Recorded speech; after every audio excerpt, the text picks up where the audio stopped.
on Friday because your test is on Friday. But if you had the very back page of your study guide, the last 3 problems, they factor.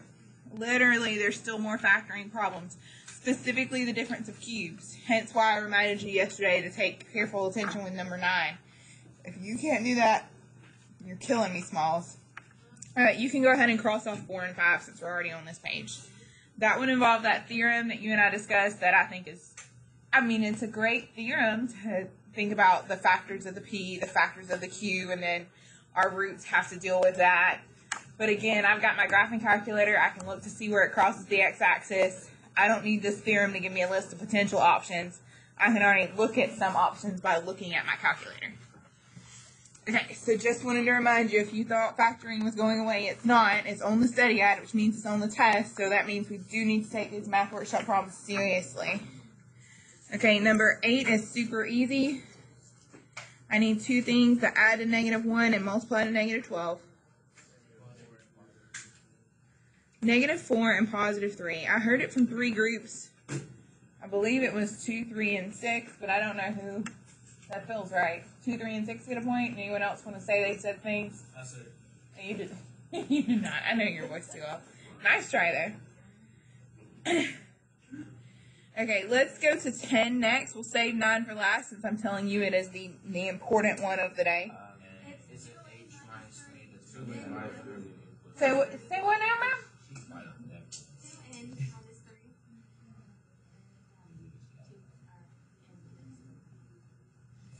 Okay, I heard her say that, and she was excited, so I feel like she's right. Let's check her. 2n squared, yeah. Plus 6n. Minus 3n. Minus 9. When we combine those like terms, we do end up with a positive 3n. She is correct. She can have her point. That's good. Number 9 is h minus 3. H minus 3. Cube, and then it's been cubed. So h plus 3 and then h minus 3. I get that h cubed, h to the third gave me h to the third. I get that. I get that 3 cubed gave me 27. I get that. Can you help me fill in the, the binomial? Can you help me fill in the trinomial? There's the sign and then opposite and then always. Okay, so sign, I did the negative, and then the opposite would be positive, and always positive. Okay, can you help me fill in the little 3 things? H to the second, plus 3h, plus 9. I'm going to give 2 and 6 points. It's always h minus 3, so it's always an h and a 3 for the first in the binomial. And then in the trinomial, it's always h squared, 3 squared, and the 2 multiplied together in the middle. You've got to have this down. We just did 2 problems like this on the last test, and I'm telling you there are more in the next test. You've got to learn how to do difference of cubes. And again, I'm telling you, if you're the person who on the test did this, you're wrong. Because yes, you found one of the zeros, but there is more than one zero. Like especially after our discussions this week, we've spent so long focusing on the fact that if the degree is 3, there are 3 answers. Why on earth are you just giving me one answer? There are 3 answers. There are 3 of them. I need all 3. We've discussed this from here, so I know that h equals 3, so that's my real number answer. I'm not going to bother to try to factor this because it's not factorable. Why is it not factorable? It's imaginary. 6 I heard you first. You can have your point. If I did want you to solve it, which I don't because we ain't got time for that, it involves the formula. Which formula? Yes, you said for one had it first. It involves the quadratic, which I'm not going to make you use. Now, you've already had to use it, and you will need it again in pre-cal. We're just literally trying to make sure we're getting through all our notes. Otherwise, I would say let's pull that bad boy back out and do it now. Okay, we are going to do 11, 12, 13 tomorrow. We don't have any for Friday because there's a test on Friday. On your notes, remind me, what problem did we just do last? We just did 7. Okay, I literally think the more I thought about it, the more I agree with myself. I love it when I agree with myself. If Arturo has one and all the answers are given on the screen, like it was on number 7, it was 4 real solutions. He could count all 4 answers on the screen. then if he just puts a note to me, I saw it on my graph, and he tells me the answers, that's fine. Because Lord knows there are others he's going to have to factor. So if you are lucky enough to get a problem like number 7 where all the answers are on the screen, you don't have to do all this math and synthetic and factoring, and you don't have to. Life is too short. You do not have to. Okay, let's go on to 5, 6, or 8. Miss Brister, which one do you want to do? Pick a number. 6. 5, she said. No, she said 5, so let's be brave and do 5. 5 is, it looks like the easiest. Why does 5 look like the easiest of the 3 remaining problems? Yeah, because the exponent's a 3, and the others are a 4 and a 5. It's the lowest exponent. You can have your 0.1. Okay, so we would think 5 is going to be the easiest problem because we want 3 answers because the exponent's to the third. I just need 3 things. Shouldn't be that deep. 8 looks hard because there's 5 things. My gosh, how am I going to come up with 5 different things? So let's graph number 5. It's 8x to the third plus 14x squared plus 11x plus 3, and I graph it. And if you're like me, you've got something weird on your graph, I'm so sorry. Stats also uses these calculators. So let's talk about that. If you've got a weird looking alien on your graph currently, you need to press. You need to get your life right. Come on, focus. If you have a weirdo alien on your graph right now, that should not be there, let's turn him off. Go to second stat plot. It says plot on. You need to hit it and turn it off.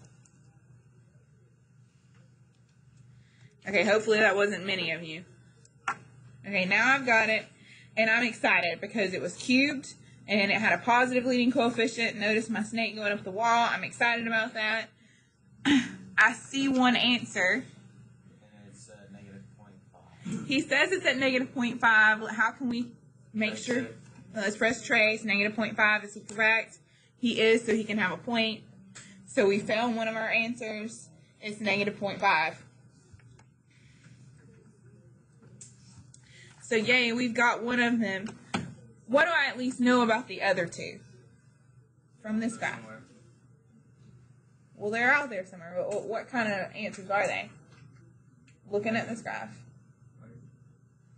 Look at your graph. How many things cross the x-axis? So what does that mean about the other 2 things since they don't cross the x-axis? They're imaginary. Okay, I feel like I gave you that, so I'm going to hold my points to myself. Okay, so I already know the other 2 things are imaginary. I'm going to need to use synthetic division or some sort of something to try to figure out the other 2 imaginary roots. But I've run into a little bit of a roadblock because of that negative 0.5. Because negative 0.5 is the same thing as negative 1/2. And what do I say about synthetic and fractions? I say no. Let's not. So you can, if you want to, you can do negative 1/2 in the little box and list them all out and try normal synthetic. I would not. I do not like fractions with synthetic. It gets on my nerves. Instead of synthetic, I'm going to go back to another good old boy, which is, I'm going to go long division. Because if I can't do synthetic, surely I can do long.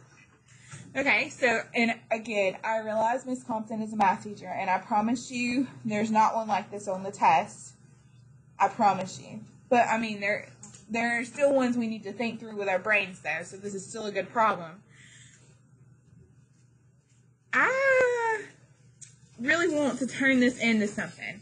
Like, you know, when we see 3x plus 2, and we set that equal to 0, you already know that means the answer is negative 2/3. So I'm trying to think through backwards, what would give me the answer of negative 1/2? In the same way, 3x plus 2 gave me an answer of negative 2/3. Doesn't 2x plus 1, I subtract 1 from both sides, I divide by 2, wouldn't it give me negative 1/2? So, again, I thought it through, but I know I can do 2x plus 1 and divide that into my long thing, use a long division, and figure out some answers. Okay, 8x to the third plus 14x squared plus 11x plus 3. But bless Will's heart, he's praying he never runs into one like this because he does not like long. Well, I assume he doesn't like long. He might actually like long. Most of us love us some synthetic, but sadly this one's going to require long. Okay, I know it's 4x squared because 2 times 4 is 8. X times x squared is x to the third. 1 times 4 is 4x squared. Right now, the way it is, nobody cancels out because 8 plus 8 is 16. I have to change everybody's sign. 8 minus 8 cancels out. 14 minus 4 is 10. I bring down my 11. And then I go through the same shebang again. So 2x times what to get me 10x squared? I'm going to need a 5x because 2x, 5x, that's going to get me 10x squared. 1 times 5 is literally 5x. I've got to change people's signs because right now 10 and 10 is 20. I need them to cancel out. 10 minus 10 does go away. 11 minus 5, I get 6x. I bring down my 3. I say, okay, 2x plus 1, let's see, 2 to 6, it's going to be a 3.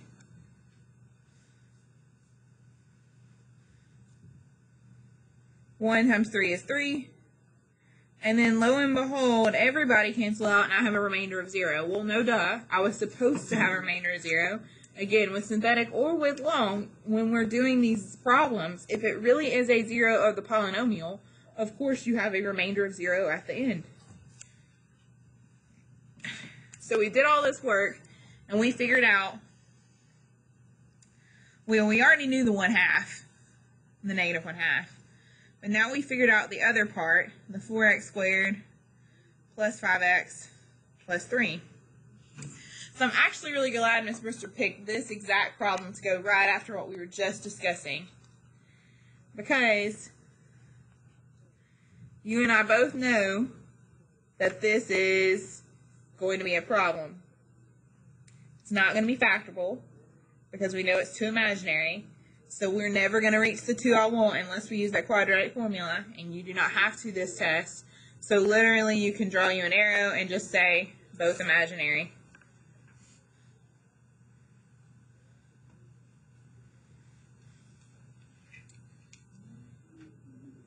Because it's going to end up being like 3 plus 2y, 3 minus 2y. It's going to end up being complicated with the quadratic formula, and we don't have time for that. We already have enough going on. Lord, we do. That is literally the answer. It's a sad answer, but it's an answer. Paige, I'm willing to work one more, but I'm getting tired of these. Do you want 6 or 8? 8. Paige, hello. Would you like 6 or 8? 8, she says. Why we go big? I don't know. We're going big. And of course, it's the one I've written all over, so I got to pull out my Post-it. Okay, let's go ahead and graph 8 on our calculator. Why am I saying she went big? The exponent's a 5, so I'm needing 5 answers, so she literally went big. Okay, let's go ahead and graph it. X to the 5th minus 2x to the 4th minus 12x to the 3rd minus 12x squared minus 13x minus 10 graph. Come on, dude. There you go. Well, I knew it was going to be some version of a snake because it was an odd degree, and I knew the snake was going up the wall because of that positive leading coefficient, so I'm happy with this. I'm especially happy. Why? Why am I especially happy with this graph? I have table 3, you can have your point. I've got 3 points across the x-axis. Of my 5 answers, I should be able to figure out 3 of them right now. We hope. -2, they say. Let's check. Trace. -2. That's correct. So -2 is one of my 5. 3, you get another point. What's another one of my answers? -1, she says. That is correct. You can have another point. There's 0 and +5. He says positive 5. I think that one's right. Yes, positive 5. He also said 0. I don't see it crossing at 0. Okay. So we've got 3, and we need 5. And since there's no more crossing the x-axis, we know the other two are imaginary. So we've got to figure out what those two imaginary are. Hopefully we can. So we get some options now. You know, options are scary sometimes. So we could pick -2, -1, or 5 to use with synthetic division. Which one, Miss Brewster? That's what I did. That's what I did. Isn't that strange? Okay, so let's do 5 with synthetic division, but literally you can pick any of them. Okay, so we've got a 1, a -2, a -12, a -12, a -13, a -10. I've listed off all those leading coefficients. Yeah, they're a pain. 1, -2, -12, -12, -13, -10. Yeah, that's right. Okay. I'm going to zoom in on this. I bring down my 1. 1 times 5 is 5. 5 minus 2 is 3. 3 times 5 is 15. 15 minus 12 is 3. 3 times 5 is 15.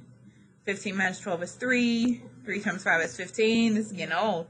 15 minus 13 is 2. 5 times 2 is 10. I know I'm right because I ended up with that remainder of 0. Okay, my problem started off x to the 5th, degree 5. So my answer starts off one less. So I've got x to the 4th plus 3x to the 3rd plus 3x squared plus 3x plus 2. Because we're starting off 1 degree less when we make our list.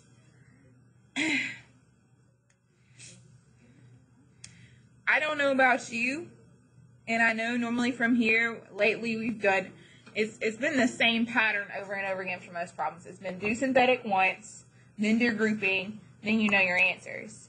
But we're not going to be able to instantly know the answer on this one. We can't just do synthetic once and then do grouping. Why is that? Why can't I go straight to grouping from here like we have been doing? Yes, 3. You can have another point because there are 1, 2, 3, 4, 5 things here. When we group, we only have 4. So I'm going to have to do synthetic again. We already did synthetic with 5. We get to choose, do you want to do synthetic with this new polynomial with -2 or -1? I was thinking -1. I like it. It helps if I write the number 1. Yes, dear. But it's degree 5. There are 5 answers total. We only have 3. So that's why I'm searching still. Otherwise, yeah, I'm with you. Okay, so I've got -1. I'm doing it with synthetic. I see this is a 1, 3, 3, 3, 2. 1, 3, 3, 3, 2. I've got to do synthetic again. I bring down my 1. 1 times -1 is -1. 3 minus 1 is 2. 2 times -1 is -2. 3 minus 2 is 1. 1 times -1 is -1. 3 minus 1 is 2. 2 times -1 is -2. Oh my goodness, synthetic again. But I know I'm right because I got a 0 as my remainder. And Mia's right. I get this a little redundant. And normally we don't have to do this many steps. But the higher the degree, the more steps we kind of expect. That makes natural sense. The higher the degree, the more answers, the more work we're going to have to do. Okay, so we already had that x minus 5. We just dealt with this x plus 1 because, again, the minus 5 gives us the positive 5. The plus 1 gives us the minus 1. And then we have this remaining guy. Since we had started off x to the 4, this remaining guy is starting off x to the 3. So x to the 3rd plus 2x squared plus x plus 2. And it's easier for us to group because there's only 4 of them. And now we can do grouping and not have to do synthetic. Now, if you're just loving synthetic, and we've already done synthetic with 5 and -1, could you do synthetic with -2 and try to figure out the last couple answers? Yeah.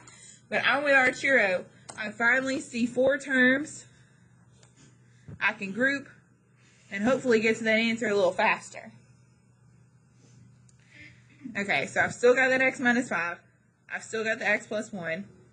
In my group, what do I pull out of my first group? Okay, if I pull out an x squared, I'm left with an x plus 2. I need to erase that because it's in my way. Take out a positive 1 from the second group. Uh-huh. And you're left with x plus 2. And I'm running out of room, but he's correct. Okay, so we've got x minus 5, x plus 1, x squared plus 1, and x plus 2, because we did grouping. And again, I know our churro's right, because, you know, I've scribbled through my answers, but again, we had 3 answers. Positive 5, duh. Negative 1, duh. Negative 2, yeah. And then, of course, this weirdo guy in the middle is going to give us those 2 imaginary answers. Okay. So what are those 2 imaginary answers? You can go straight there. I'll give you 2 points. X equals plus or minus the square root of 1i. Take off the 1 and I'll give it to you.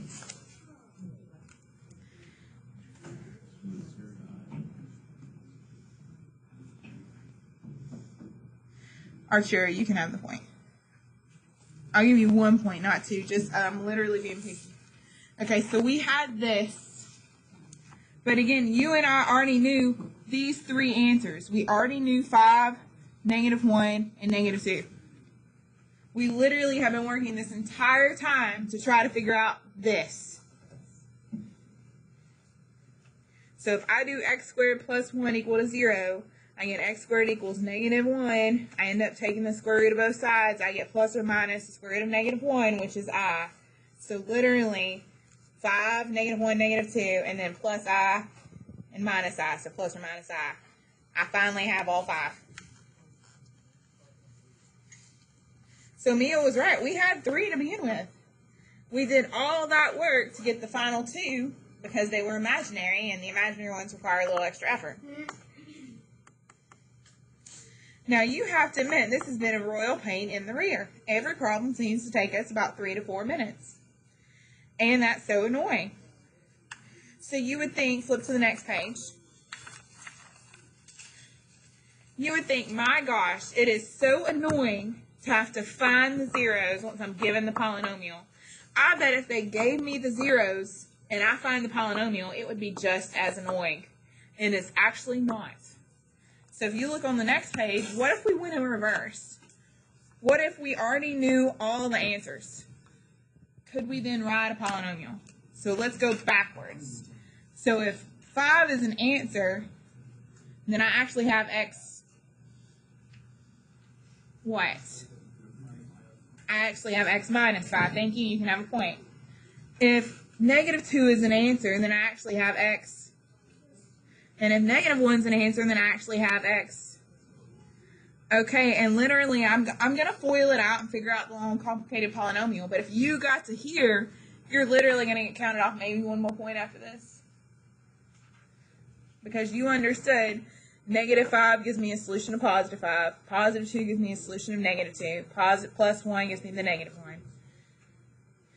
So I can FOIL this out and figure out the real polynomial, because right now we're in factored form and I probably want to go to standard. But literally, look how easy that was. So much easier when they give us the answers and ask for the polynomial versus here's the polynomial, you tell me all the answers. Okay, if we FOIL this out, x squared plus 2x minus 5x minus 10, and that's all times x plus 1. Hopefully you already combined those like terms in your head and didn't have to write that step.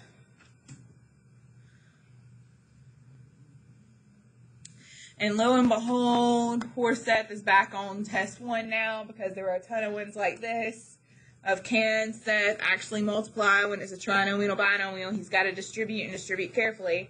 So x times all these guys. So x to the third minus 3x squared minus 10x. And then he's got to do 1 times all these guys because he can distribute today. And you would get x squared minus 3x minus 10. He combines those like terms. X to the third doesn't have a friend. Negative 3x goes with x squared, so he gets negative 2x squared. Negative 10x goes with negative 3x, so he gets negative 13x, and the minus 10. And literally, easy math Seth knew how to do led him to this complicated thing that apparently has those 3 zeros. I know you have a lot to do with your life. I get that. I want you to try number 2. We'll go over it tomorrow. 3 and 5 are all I'm going to have to explain tomorrow. And literally, they're going to be just as easy. So if we're given the zeros and go back to the polynomial, I don't know how you missed that because those are easy. As you